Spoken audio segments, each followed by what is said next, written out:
Parashá dessa semana se chama Tazria, e essa parashá, essa porção, na sua maior parte, nos traz leis especiais, leis para nós até um pouco curiosas e intrigantes, porque elas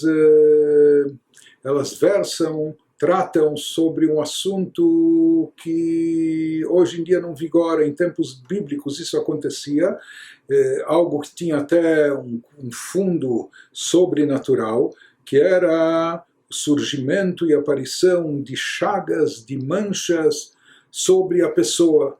Na verdade, isso podia acontecer também nas paredes da casa, e não era uma simples umidade, ou nas vestimentas, nas roupas, e o estado mais grave, quando essas chagas, manchas, que alguns traduzem ou imaginam isso como um tipo de lepra, apesar que não se trata disso. E como nós falamos aqui, não era uma doença, uma moléstia padrão, não é? Mas era algo essencialmente espiritual, que vinha em consequência de falhas espirituais. Por isso a sua retificação, a sua cura, também envolvia um processo de purificação espiritual. Então a Torá versa nessa parashá sobre esse assunto, não é? Essas chagas, manchas que podiam surgir no corpo da pessoa, o tamanho, a dimensão, a profundidade e mais ainda a cor, a tonalidade, o que elas indicavam, em que casos são puras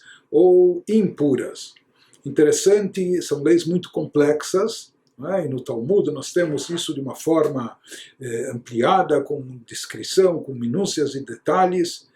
Mas interessante que mesmo grandes rabinos, ou até especializados nessas leis, no final das contas, não eram eles que podiam determinar se a pessoa se encontrava no estado de impureza, e portanto isso exigiria um período de quarentena, que a pessoa fosse isolada. Lá no deserto ela tinha que sair de todos os acampamentos e ficar em solitária fora do acampamento, como se ela ficasse isolada fora da cidade. Né? Então, essa determinação, quem estava habilitado a determinar que essa pessoa está no estado impuro não eram os sábios, os entendidos ou os maiores eruditos. Nos diz a Torá, unicamente quem podia fazer isso era o Cohen, o sacerdote, aqueles que eram descendentes de Aharon, irmão de Moshe.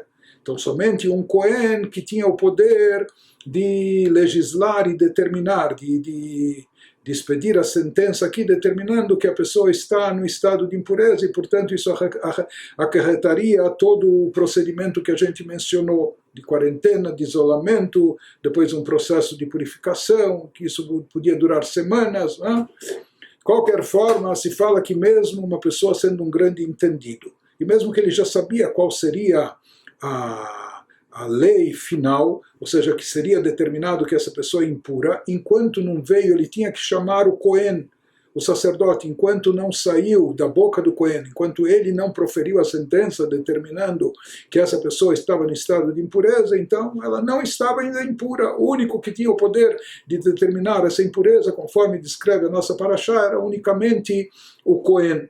Isso é algo até curioso e um pouco paradoxal, porque o Cohen é aquela pessoa que, de acordo com a Torá, tem que estar no estado de pureza acima do resto do povo.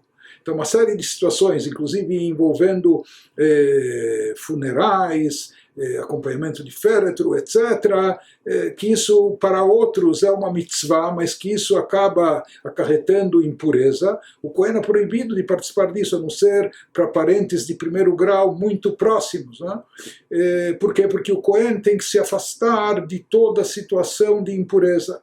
E aqui, paradoxalmente, o único que pode determinar que a pessoa está impura em função dessas chagas ou manchas é unicamente o Cohen. E o porquê disso? Por que realmente é assim? Explica Hassidut, nos traz o Rebbe, que quando se trata de bater o martelo, julgar uma pessoa e concluir que essa pessoa está impura, Isso vai ter consequências, porque isso vai acabar causando, mesmo que temporariamente, um isolamento, uma quarentena. Vai ser excluído da cidade, da comunidade, etc., até se purificar. Então se fala que quem pode determinar, quem tem o poder de julgar e emitir a sentença de que alguém está puro, unicamente o Cohen. Por quê? Porque o Cohen é Isha Chesed. Na Torá, o Cohen é chamado do homem da bondade. Tumecha beurecha leish chasidecha. Os Kohanim são aqueles que abençoam o povo, que Deus deu a eles o poder de abençoar o povo. E de que forma eles abençoam? Como eles dizem na própria bênção, antes de recitar, na bênção da mitzvah, que precede a mitzvah, antes de recitar as palavras bíblicas, eles falam, Levarech et amo Israel be'ahava, que a missão deles consiste, a mitzvah deles é abençoar o povo de Israel com amor, por amor e com amor. Ou seja, aquele que ama, ele tem o poder de abençoar. E as bênçãos recaem, incendem quando elas são feitas com amor. Por isso os Kohanim eram pessoas que personificavam esse amor, pessoas cheias de amor, e por isso eles tinham também o poder de bênção. Interessante que aqui vem a lição da Torá na nossa paraxá. Quem pode julgar e determinar que uma pessoa está impura, condená-la a um isolamento temporário, ou obrigá-la a passar por um processo de purificação? Apenas alguém que está repleto de amor. Alguém como Cohen, que age com amor, não de forma mesquinha, ou não com motivos invejosos, ou não com ódio e rancor, ou não por inveja, ciúmes, etc. Não, apenas uma pessoa que está cheia de amor, ele pode fazer um julgamento, porque aqui vai se saber que ele está não só julgando de forma objetiva, ele está visando o bem da pessoa. Por isso ele não vai procurar defeitos e manchas na pessoa, ele não vai ter prazer de isolar a pessoa. Não, ele faz tudo com amor, então ele só vai determinar que a pessoa está impura se realmente ela estiver, ele só vai determinar que ela precisa partir para a quarentena ou para isolamento se isso é necessário para o bem dela. Então daqui vem a lição muito importante da nossa paraxá. Às vezes nós nos vestimos como juízes, por assim dizer, e tem gente que todo dia, o tempo todo, olhando para os outros, sempre está julgando, e pior do que isso, condenando, se não também executando. Se diz, olha, os únicos que têm poder, que a Torá habilita a julgar, sabe quem são? Aquelas pessoas que estão repletas de amor. Aquelas pessoas cujo julgamento não é derivado de sentimentos mesquinhos, de inveja, de ciúmes, de ódio, de competitividade, mas sim pessoas que estão repletas de amor, que estão visando o bem do próximo. Então elas estão no nível de julgar se essa pessoa necessita de um processo mais grave, se essa pessoa tem que passar por um processo mais complexo para então se reaproximar, mas sempre aqueles que fazem isso com amor e por amor, a exemplo do Cohen.